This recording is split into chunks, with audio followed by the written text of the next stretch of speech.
ओम शांति। 23 अप्रैल 2025। बाबा के महावाक्य। मीठे बच्चे, अब नाटक पूरा होता है, वापस घर जाना है।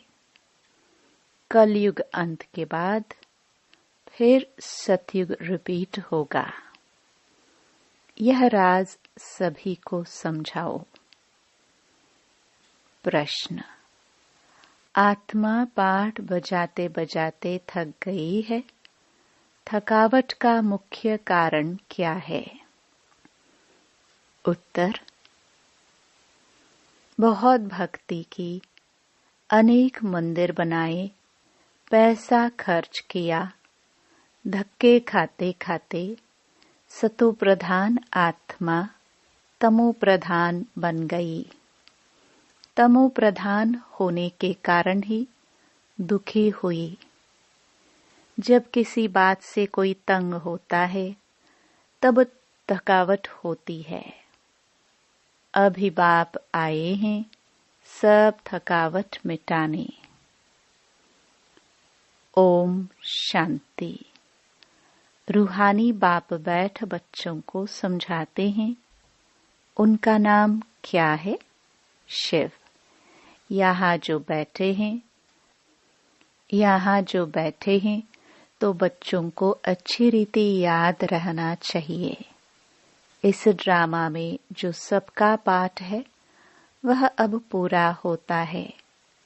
नाटक जब पूरा होने पर होता है तो सभी एक्टर्स समझते हैं कि हमारा पाठ अब पूरा होता है, अब जाना है घर। तुम बच्चों को भी बाप ने अभी समझ दी है। यह समझ और कोई में नहीं है। अभी तुम्हें बाप ने समझदार बनाया है। बच्चे, अब नाटक पूरा होता है। अब फिर नए सिर चक्कर शुरू होना है। नई दुनिया में सतयुग था, अभी पुरानी दुनिया में यह कलयुग का अंत है। यह बातें तुम ही जानते हो जिनको बाप मिला है। नए जो आते हैं तो उनको भी यह समझाना है। अब नाटक पूरा होता है। कलयुग अंत के बाद फिर सतयुग रिपीट होना है। इतने सब जो हैं उनको वापस जाना है अपने घर। अब नाटक पूरा होता है। इससे मनुष्य समझ लेते हैं कि प्रलय होती है। अभी तुम जानते हो पुरानी दुनिया का विनाश कैसे होता है। भारत तो अविनाशी खंड है। बाप भी यहाँ ही आते हैं। बाकी और सब खंड खलास हो जाएंगे। यह ख्यालात और कोई की बुद्धि में आ नहीं सकते। बाप तुम बच्चों को समझाते हैं। अब नाटक पूरा होता है, फिर रिपीट करना है। आगे नाटक का नाम भी तुम्हारी बुद्धि में नहीं था। कहने मात्र कहते थे।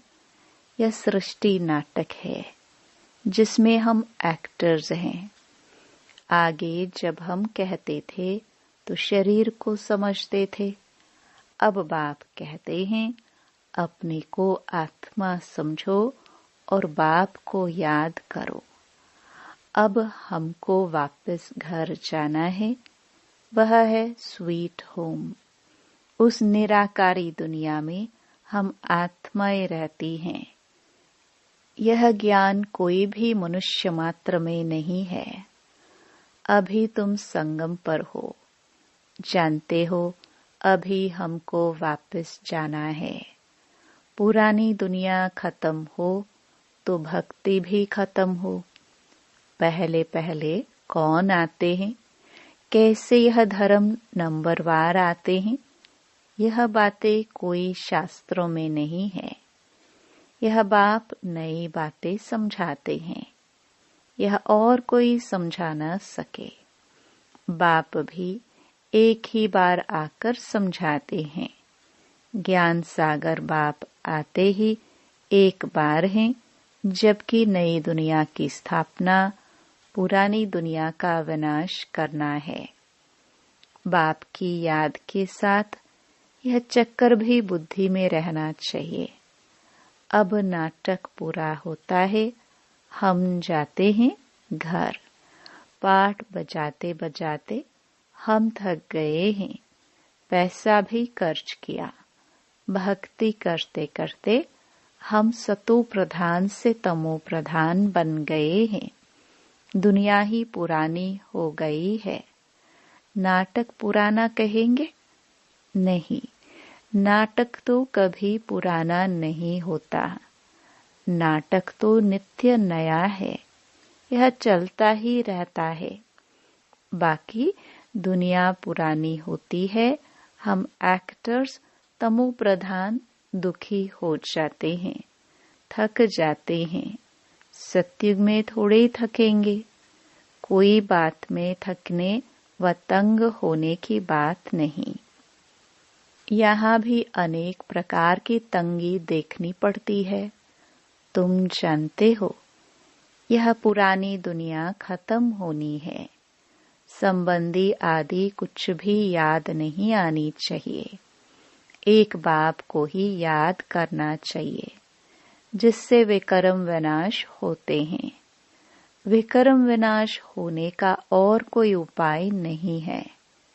गीता में भी मन मनाभव अक्षर है, परंतु अर्थ कोई समझ ना सके।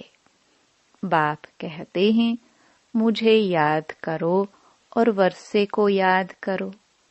तुम विश्व के वारिस अर्थात मालिक थे, अभी तुम विश्व के वारिस बन रहे हो, तो कितनी खुशी होनी चाहिए। अभी तुम कौड़ी से हीरे मिसल बन रहे हो। यहाँ तुम आए ही हो बाप से वर्षा लेने। तुम जानते हो, जब कलाएं कम होती हैं, तब फूलों का बगीचा मुरझा जाता है। अभी तुम बनते हो garden of flower. Satyug garden है तो कैसा सुंदर है। फिर धीरे धीरे कला कम होती जाती है। 2 कला कम हुई, गार्डन मुरझा गया। अभी तो कांटों का जंगल हो गया है। अभी तुम जानते हो, दुनिया को कुछ भी पता नहीं है। यह नॉलेज तुमको मिल रही है। यह है नई दुनिया के लिए नई नॉलेज। नई दुनिया स्थापन होती है। करने वाला है बाप। सृष्टि का रचयिता बाप है। याद भी बाप को ही करते हैं कि आकर हेवन रचो, सुखधाम रचो, तो जरूर दुखधाम का विनाश होगा ना। बाबा रोज रोज समझाते रहते हैं, उसको धारण कर फिर समझाना है। पहले पहले तो मुख्य बात समझानी है, हमारा बाप कौन है, जिससे वर्षा पाना है। भक्ति मार्ग में भी गॉड फादर को याद करते हैं कि हमारे दुख हरो, सुख दो। तो तुम बच्चों की बुद्धि में भी स्मृति रहनी चाहिए। स्कूल में स्टूडेंट्स की बुद्धि में नॉलेज रहती है, न कि घर बार। स्टूडेंट लाइफ में धंधे धोरी की बात रहती नहीं, स्टडी ही याद रहती है। यहाँ तो फिर कर्म करते, गृहस्थ व्यवहार में रहते बाप कहते हैं यह स्टडी करो। ऐसे नहीं कहते कि सन्यासियों के मुआफिक घर बार छोड़ो। यह है ही राजयोग, यह प्रवृत्ति मार्ग है। सन्यासियों को भी तुम कह सकते हो कि तुम्हारा है हठ योग, तुम घर बार छोड़ते हो। यहाँ वह बात नहीं है। यह दुनिया ही कैसी गंदी है, क्या लगा पड़ा है। गरीब आदि कैसे रहे पड़े हैं, देखने से ही नफरत आती है। बाहर से जो विजिटर आदि आते हैं तो उन्हों को तो अच्छे अच्छे स्थान दिखाते हैं। गरीब आदि कैसे गंद में रहे पड़े हैं वह थोड़े दिखाते हैं। यह तो है ही नरक, परंतु उनमें भी फर्क तो बहुत है ना। साहूकार लोग कहाँ रहते हैं, गरीब कहाँ रहते हैं, कर्मों का हिसाब है ना। सतयुग में ऐसी गंदगी हो नहीं सकती। वहां भी फर्क तो रहता है ना। कोई सोने के महल बनाएंगे, कोई चांदी के, कोई ईंटों के। यहाँ तो कितने खंड हैं, एक यूरोप खंड ही कितना बड़ा है। वहां तो सिर्फ हम ही होंगे।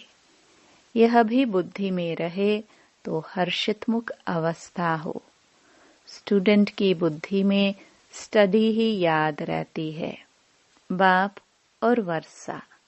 यह तो समझाया है, बाकी थोड़ा समय है। वह तो कह देते लाखों हजारों वर्ष। यहाँ तो बात ही 5000 वर्ष की है। तुम बच्चे समझ सकते हो, अभी हमारे राजधानी की स्थापना हो रही है। बाकी सारी दुनिया खत्म होनी है। यह पढ़ाई है ना। बुद्धि में यह याद रहे हम स्टूडेंट हैं, हमको भगवान पढ़ाते हैं, तो भी कितनी खुशी रहे। यह क्यों भूल जाता है? माया बड़ी प्रबल है, वह भुला देती है। स्कूल में हम स्टूडेंट्स पढ़ रहे हैं, सभी जानते हैं कि हमको भगवान पढ़ाते हैं। वहाँ तो अनेक प्रकार की विद्या पढ़ाई जाती है, अनेक टीचर्स होते हैं। यहाँ तो एक ही टीचर है, एक ही स्टडी है।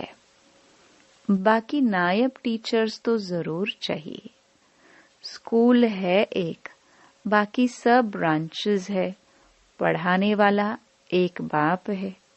बाप आकर सभी को सुख देते हैं। तुम जानते हो, आधा कल्प हम सुखी रहेंगे, तो यह भी खुशी रहनी चाहिए। शिव बाबा हमको पढ़ाते हैं। शिव बाबा रचना रचते ही हैं स्वर्ग की। हम स्वर्ग का मालिक बनने लिए पढ़ते हैं। कितनी खुशी अंदर में रहनी चाहिए। वह स्टूडेंट भी खाते पीते सब कुछ, घर का काम आदि करते हैं। हाँ, कोई हॉस्टल में रहते हैं कि जास्ती पढ़ाई में ध्यान रहेगा। सर्विस करने के लिए बच्चियां बाहर में रहती हैं। कैसे कैसे मनुष्य आते हैं। यहाँ तो तुम कितने सेफ बैठे हो, कोई अंदर घुस न सके। यहाँ कोई का संग नहीं, पतित से बात करने की दरकार नहीं, तुमको कोई का मोह देखने की भी दरकार नहीं है। फिर भी बाहर रहने वाले तीखे चले जाते हैं।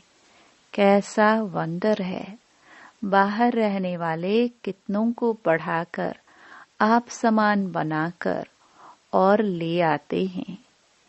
बाबा समाचार पूछते हैं, कैसे पेशेंट को ले आए हो। कोई बहुत खराब पेशेंट है तो उनको 7 रोज भट्ठी में रखा जाता है। यहाँ कोई भी शूद्र को नहीं ले आना है। यह मधुबन है, जैसे कि तुम ब्राह्मणों का एक गांव। यहाँ बाप तुम बच्चों को बैठ समझाते हैं, विश्व का मालिक बनाते हैं। कोई शूद्र को ले आएंगे तो वह वाइब्रेशन खराब करेगा। तुम बच्चों की चलन भी बहुत रॉयल चाहिए। आगे चल तुमको बहुत साक्षात्कार होते रहेंगे। वहाँ क्या क्या होगा। जानवर भी कैसे अच्छे अच्छे होंगे। सब अच्छी चीजें होंगी। सत्य की कोई चीज यहाँ हो न सके, वहाँ फिर यहाँ की चीज हो न सके। तुम्हारी बुद्धि में है हम स्वर्ग के लिए इम्तिहान पास कर रहे हैं। जितना पढ़ेंगे और फिर पढ़ाएंगे, टीचर बन औरों को रास्ता बताते हैं। सब टीचर्स हैं, सबको टीच करना है। पहले पहले तो बाप की पहचान दे बतलाना है कि बाप से यह वर्षा मिलता है। गीता बाप ने सुनाई है। यह प्रजापिता ब्रह्मा है तो ब्राह्मण भी यहाँ चाहिए। ब्रह्मा भी शिव बाबा से पढ़ते रहते हैं। तुम अभी पढ़ते हो विष्णुपुरी में जाने के लिए। यह है तुम्हारा अलौकिक घर। लौकिक, पारलौकिक और फिर अलौकिक नई बात है ना। भक्ति मार्ग में कभी ब्रह्मा को याद नहीं करते। ब्रह्मा बाबा किसको कहने आता नहीं। शिव बाबा को याद करते हैं कि दुख से छुड़ाओ। वह है पारलौकिक बाप। यह फिर है अलौकिक। इनको तुम सूक्ष्म वतन में भी देखते हो, फिर यहाँ भी देखते हो। लौकिक बाप तो यहाँ देखने में आता है।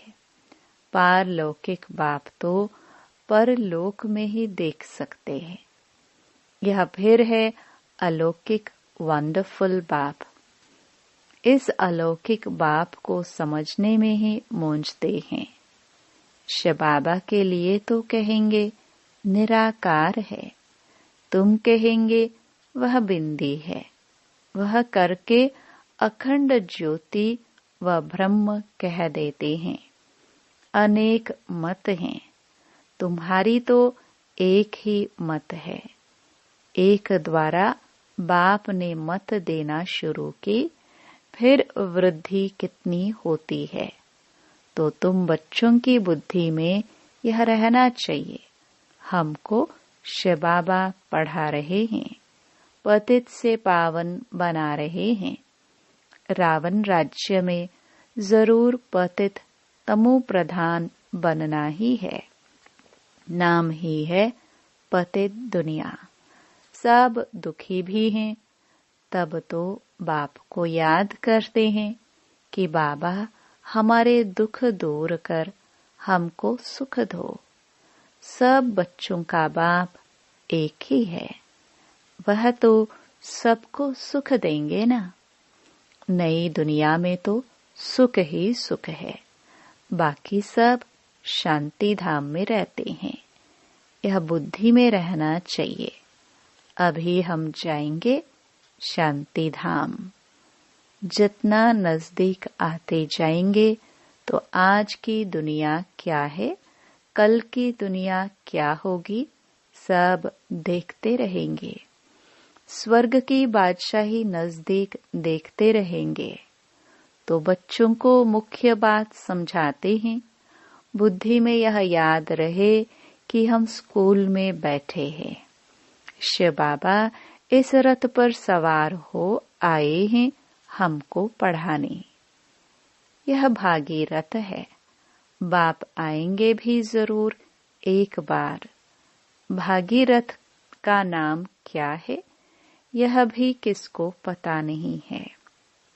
यह नाम तुम बच्चे जब बाप के सम्मुख बैठते हो तो बुद्धि में याद रहे कि बाबा आया हुआ है, हमको सृष्टि चक्र का राज बता रहे हैं।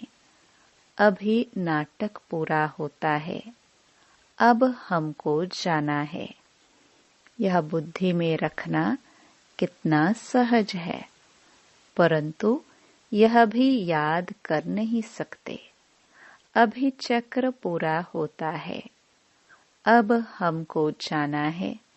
फिर नई दुनिया में आकर पाठ बजाना है। फिर हमारे बाद फलाने फलाने आएंगे। तुम जानते हो यह चक्र सारा कैसे फिरता है। दुनिया वृद्धि को कैसे पाती है? नई से पुरानी, फिर पुरानी से नई होती है। विनाश के लिए तैयारियां भी देख रहे हो। नेचुरल कैलामिटीज भी होनी है। इतने बॉम्ब्स बनाकर रखे हैं तो काम में तो आने हैं ना। बॉम्ब से ही इतना काम होगा जो फिर मनुष्यों के लड़ाई की दरकार नहीं रहेगी। लश्कर को फिर छोड़ते जाएंगे, बॉम्ब्स फेंकते जाएंगे। फिर इतने सब मनुष्य नौकरी से छूट जाएंगे तो भूख मरेंगे ना। ये सब होने का है। फिर सिपाही आदि क्या करेंगे? अर्थक्वेक होती रहेगी, बॉम्ब्स गिरते रहेंगे, एक दो को मारते रहेंगे। खूने नाहे खेल तो होना है ना। तो यहाँ जब आकर बैठते हो तो इन बातों में रमण करना चाहिए। शांति धाम, सुख धाम को याद करते रहो। दिल से पूछो, हमको क्या याद पड़ता है? अगर बाप की याद नहीं है तो जरूर बुद्धि कहाँ भटकती है। विक्रम भी विनाश नहीं होंगे, पद भी कम हो जाएगा।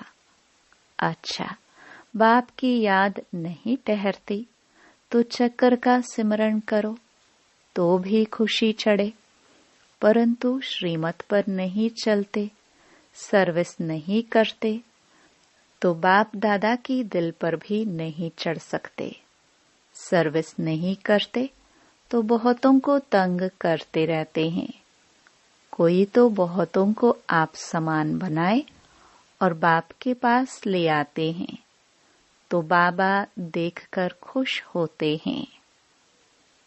अच्छा, मीठे मीठे सिखिलदे बच्चों प्रति माता पिता बाप दादा का याद प्यार और गुड मॉर्निंग। रूहानी बाप की रूहानी बच्चों को नमस्ते। धारणा के लिए मुख्य सार।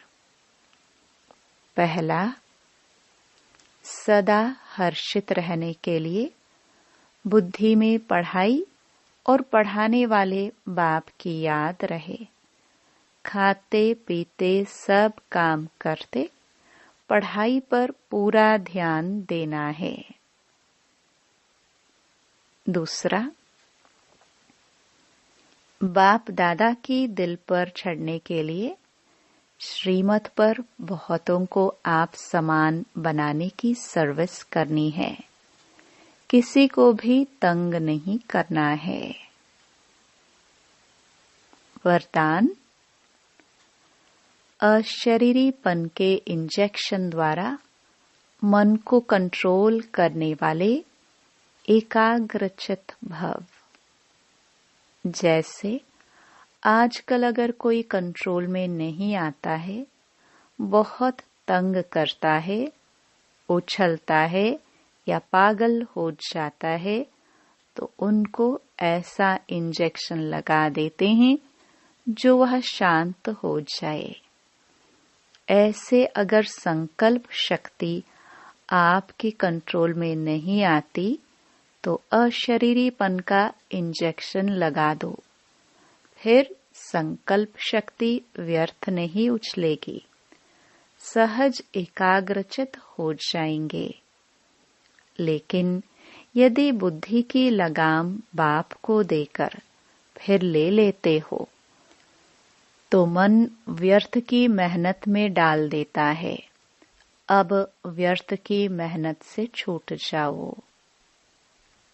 स्लोगन, अपने पूर्वज स्वरूप को स्मृति में रख सर्व आत्माओं पर रहम करो। अव्यक्त इशारे कंबाइंड रूप की स्मृति से सदा विजयी बनो। जैसे शरीर और आत्मा दोनों कंबाइंड होकर कर्म कर रही हैं, ऐसे कर्म और योग दोनों कंबाइंड हो। कर्म करते याद न भूले और याद में रहते कर्म न भूले, क्योंकि आपका टाइटल ही है कर्म योगी। कर्म करते याद में रहने वाले सदा न्यारे और प्यारे होंगे, हल्के होंगे। नॉलेजफुल के साथ साथ पावरफुल स्टेज पर रहो। नॉलेजफुल और पावरफुल यह दोनों स्टेज कंबाइंड हो, तब स्थापना का कार्य तीव्र गति से होगा। ओम शांति।